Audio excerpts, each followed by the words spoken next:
Hey guys, this video is a little tour of the ceramics room here at Barrington High School. So what I like to do is just kind of take you on a little walk around here, show you some of the main features of the room, where you can get stuff, and then you'll know a little bit more about our studio.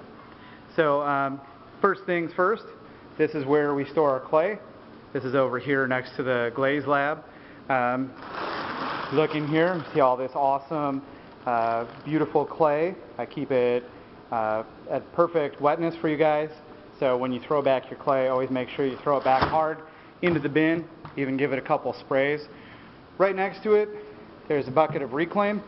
That reclaim is where we put our clay that we're not going to use anymore. You can see it's really slippy in there, lots of water. So when you're done with your dried up clay, anything that's before the first bisque firing, you can throw back in there. There's even a little sign here that says slip to remind you it's slip and reclaim. Next thing is these shelves over here. There's all sorts of goodies here, extruders. There's little stamps on here, mallets. These are texture mats, and you can press your clay into these and get all sorts of cool textures.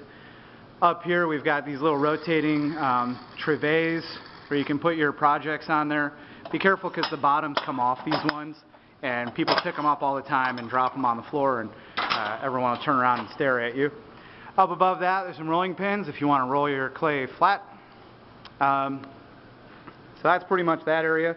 Over here on the side of that shelf there's all sorts of little paddles. These little paddles can be used to paddle the clay into different shapes. Some have textures, different uses for those. These are scrapers, and you can grab these at the end of class, and it really helps. It makes a wonderful sound, but it helps to scrape the clay off the tables before you wipe them down.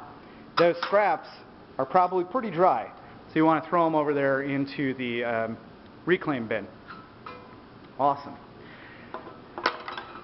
These big empty shelves over here are where work goes when you're in the process of glazing it.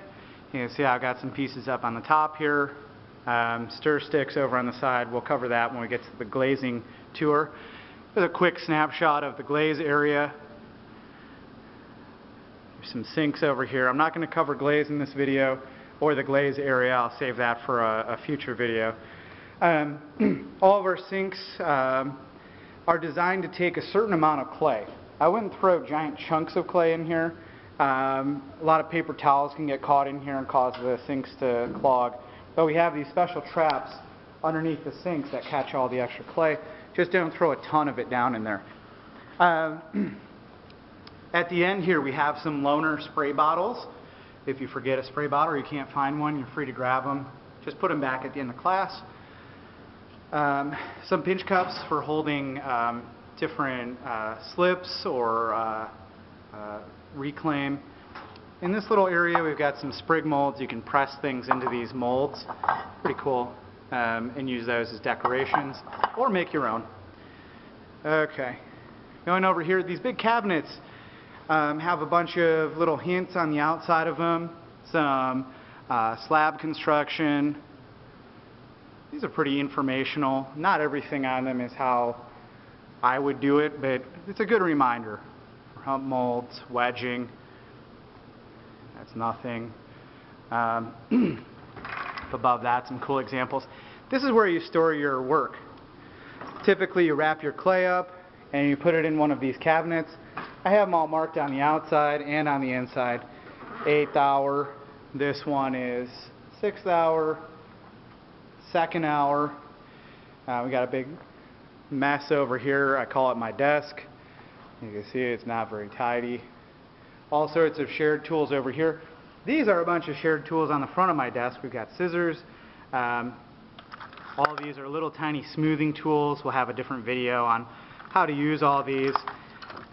Please put them back here when you're done with them. A lot of people find a tool and they get kind of attached to it, and then they hide it away in their locker.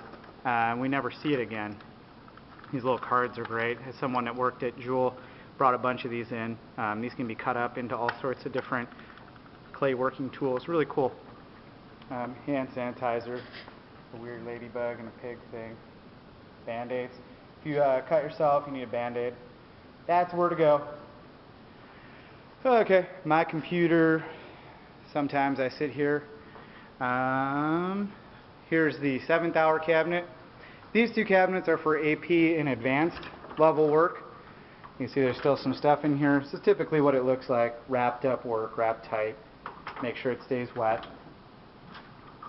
On the outside of these cabinets, I got a cool little ceramics timeline. You see that? 35,000 to 7,000 BC. It is old. Clay's been around for a while, all the way down to late 20th century.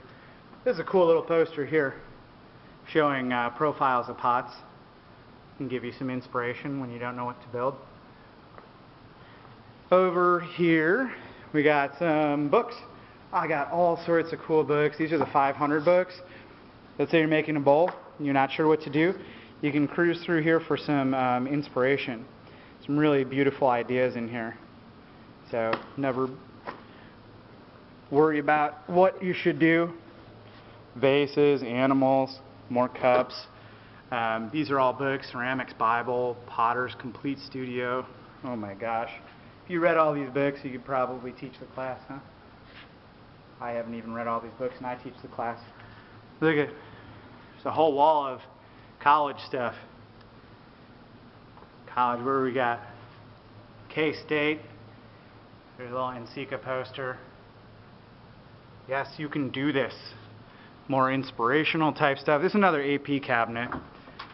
They really take up some space, don't they? AP classes. Up on top, I got some tikis. Look at all the tikis. Okay, in this cabinet, you can see it says boards and plastic. That's what's in here. When you want to put your piece on a board, you grab one of these. Down below here, there's a big bin, and it's full of plastic. And over on this side, there's more boards and fresh plastic in this little guy here. But use up the stuff that's already been used. Recycle so that we don't pollute our oceans with more floating plastic junk. Okay. Now we're over on this side of the room where we kind of have been. We're looking over here. There's a little kiln firing schedule. You can see the little hearts. Hey, hello. Back in this room, this is the kiln room. On these shelves, there's some stuff on it, but these are speed drying shelves. You can see I have a fan here and a fan on the bottom. I don't recommend speed drying your work ever if you can let it dry slowly. That's the way I would dry it. But if you ever have to switch, and you can speed dry stuff, put it on the wire racks, and the fans will blow from above and below. Drying your work quickly is never a good thing, but sometimes in a pinch, you want to get something leather hard fast, that's where to leave it. Back here, we've got a bisque area. Always check your work in with me before you put stuff back here on the bisque shelves. Any of these shelves is fine. They all say bisque. You can put your work on any of the shelves and I will fire it. Back here, this is Bart, Lisa, and Maggie. There are 3 electric kilns, and that's where we fire your work. We'll have another video to show you stacking one of these kilns. So once it comes off of those shelves and goes in these kilns, I'll put it on a cart and take it back out into the main room where you can have it and glaze it. There's our raku shelves out these doors. It's very snowy out here right now. That's our raku area. We only go out there in the spring. It's freezing out there. Over here is where you put stuff that is glazed. We try to organize it by height, 3 inch to 11 inch, 0 to 4, 3 to 6, and then the big stuff down on the bottom.